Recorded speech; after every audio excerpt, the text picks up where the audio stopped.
কোরআন পড়তে ভালো লাগে, কোরআন শুনতে ভালো লাগে, কোরআন জানতে ভালো লাগে, কোরআন মানতে ভালো লাগে।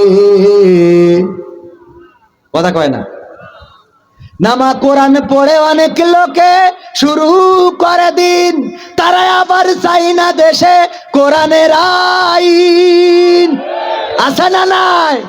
কোরআন পড়ে অনেক লোকে শুরু করে দিন, তারা আবার চাই না দেশে কোরআনের আইন। এটা যে কেমন নীতি, তাই তো এ দুর্গতি, করছে মোদের ক্ষতি কেন তা বুঝি না। কোরআন পড়তে ভালো লাগে, কোরআন শুনতে ভালো লাগে, কোরআন জানতে ভালো লাগে, কোরআন মানতে ভালো লাগে। তারপর কি করে?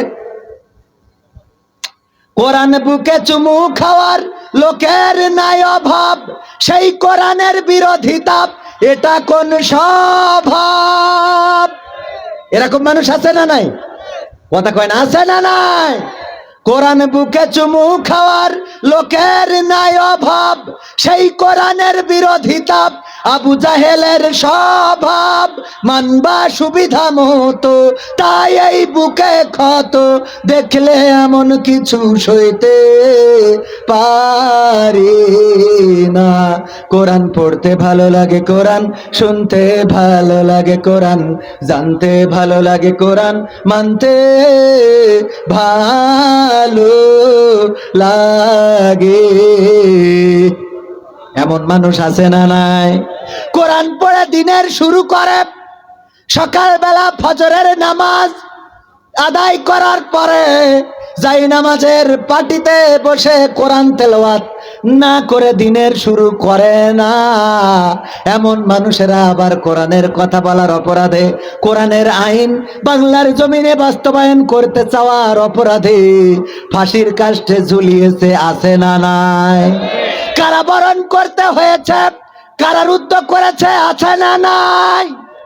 কথা কয় না? কারারুদ্ধ করেছে, হামলা মামলা নির্যাতন নিষ্পেষণ। আমার আমির হামজা ভাই কি এমন অপরাধ করেছে?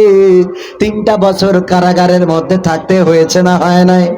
শায়েখ আজিজুল, আমাদের আল্লামা আজিজুল ইসলাম, আজিজুল হক সাহেব শাইখুল হাদিস, উনার সন্তান উনার উত্তরসূরি, তাকেও কারাবরণ করতে হয়েছে।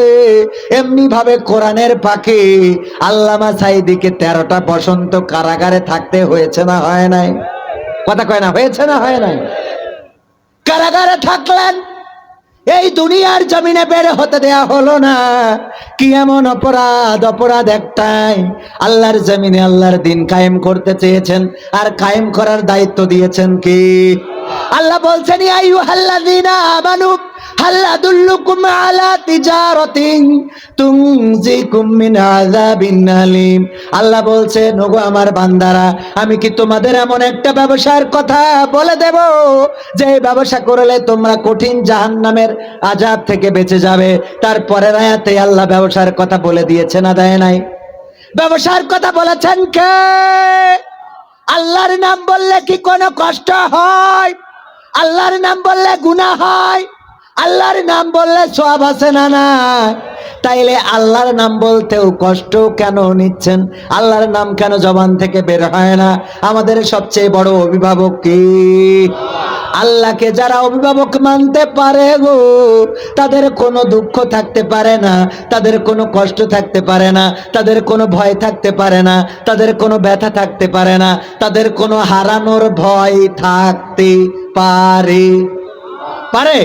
হারানোর ভয় থাকতে পারে?